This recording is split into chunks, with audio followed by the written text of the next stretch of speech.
അളിയാ ആളിയൻ ഇവിടെ വന്ന് നിൽക്കുവാണ്. ഛേ, ആളിയന് ഞാൻ എവിടെയൊക്കെ അന്വേഷിച്ചിട്ട് വരുമോന്നറിയോ? ഉഗ്രനൊരു കോളൊത്തിട്ടുണ്ട്.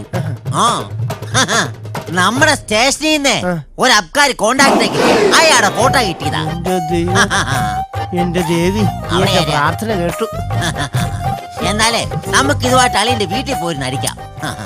ഈ ഒരു സാധനം അടിക്കാൻ വേണ്ടി നമ്മുടെ വീട് വരെ പോണ എന്തിനാ? നമുക്ക് ഇവിടെ അങ്ങനെ ഇരുന്ന് അടിക്കാൻ. ഇവിടെ ഇരുന്ന് അടിക്കാനോ? അളിയനെ വർത്താനോ അളിയാ പറയുന്നേ?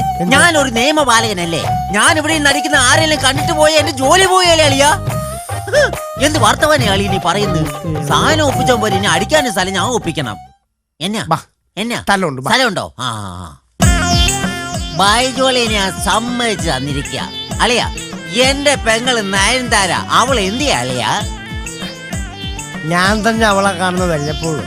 എന്താ പ്രശ്നം അളിയ? കാര്യം തെളിച്ചു പറയാ അളിയ. അവള് വലിയ കുടുംബശ്രീ പ്രസിഡന്റ് അല്ലേ? നാട്ടുകാര്യത്തിന്റെ ഇടയ്ക്ക് അവിടെ വീട്ടുകാരൻ നോക്കാൻ സമയം. അപ്പോൾ ഓണപരിപാടിയുടെ പുറകെ അടക്കുക. സത്യം പറയാലോ, വന്ന് വീട്ടിൽ ചട്ടിയും കലം കഴുകുന്നതും കഞ്ഞിയും കറിയും വെക്കുന്നത് പോലും ഞാൻ ഒറ്റയ്ക്ക്. കേട്ടാളിയ, സ്വന്തം പെങ്ങളാണേലും പറയാതിരിക്കാൻ പറ്റില്ല അളിയ. സത്യം, പെണ്ണുങ്ങൾ അധികാരത്തിൽ വന്നോണ്ടല്ലോ നമ്മുടെ ആണുങ്ങളെ എതി കേട്ടോ അളിയ. അതോ ഗതി അളിയൻ ഒരെണ്ണം കൂടെ അങ്ങ് ഓടിച്ചേ. അളിയൻ ഇപ്പൊ തന്നെ ഓവറാട്ടോ. നിന്നെ ഡ്യൂട്ടി വല്ലതും ഉണ്ടോ? ആ, ഞാൻ എന്റെ ഡ്യൂട്ടി കഴിഞ്ഞിട്ട് വരുമല്ലേ. ഡ്യൂട്ടി കഴിഞ്ഞല്ലേ ഇത്ര ധൈര്യമായിട്ട് ഞാൻ കൂടുന്നേ. അളിയ, അളിയനാണ് എന്റെ യഥാർത്ഥ അളിയൻ. ആയിക്കോട്ടെ. ഒരു തുള്ളി മദ്യത്തിന് വേണ്ടി തെണ്ടി നടക്കുകയായിരുന്നു ഞാനിതിനല്ല. ദൈവത്തിന്റെ ദൂതനെ പോലെ അളിയൻ ഈ വില കൂടിയ മദ്യം അമൃത് പോലെ എനിക്ക് കൊണ്ട് തന്നു. എന്റെ ദൈവമേ, എനിക്കിതൊന്നും വിശ്വസിക്കാൻ പറ്റുന്നില്ല. അളിയും കുടിയളിയ, വയറ് നിറയും കുടിയളിയ.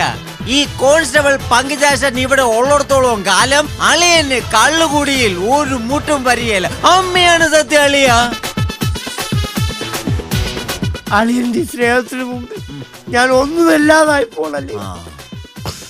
പറ, അളിയന്റെ പാവന സ്മരണക്ക് മുന്നിൽ ഞാൻ എന്താ ചെയ്യണ്ട? പറ. അളിയൻ എനിക്ക് ഒന്നും ചെയ്യണ്ട. എനിക്കൊരാഗ്രഹം ഉണ്ട് അളിയ. അളിയന്റെ കയ്യിൽ നിന്ന് ഒരെണ്ണം വാങ്ങിച്ച് അടിച്ചേച്ചും ചത്താ മതി എന്നുള്ളൂ. അളിയന് എന്താ വേണ്ട? അളിയൻ എന്ത് തന്നാലും ഓസിയാർ വേണോ, ഉപ്പിയാർ വേണം? ഇതെല്ലാം കൂടി ഒരു ദിവസം ഞാൻ മേടിച്ചുകൊണ്ട് വന്നിട്ട് എല്ലാം മിക്സ് ചെയ്തിട്ട് അളിയനെ കുടിപ്പിക്കാൻ മാത്രല്ല, അളിയനെ കുടിപ്പിച്ച് ഞാൻ കിടത്തിരിക്കും. ഞാനാ പറയുന്നത്. അത് വേണവാ? ഞാൻ അളിയനെ കിടത്തിരിക്കും. എന്നെ കിടത്ത അതിന് മുമ്പ് അളിയനൊന്ന് ചാച്ച്. അല്ല, ഞാൻ എന്റെ അമ്മച്ചിയാണ് പേര്.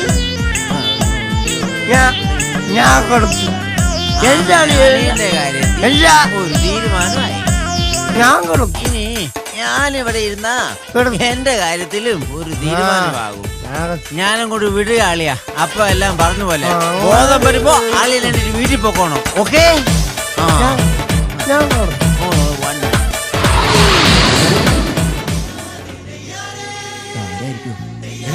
എന്താ ഇത്? കണ്ടോടോട് ഇപ്പൊ നമ്മുടെ ഒരു പ്രജ മരിച്ചു കിടക്കുന്നത്. ഇത് നമ്മുടെ ബൈജു തിരുമേനി. പുള്ളിക്കാരൻ രാവിലെ തന്നെ അടിച്ച് ഫ്ലാറ്റായി കിടക്കുക. ഇവൻ ഒരു കാലത്തും നന്നാകാൻ പോകുന്നില്ല. ഇപ്പം കൂടെ നടക്കുക, വാ അവിടെ വെക്കുക.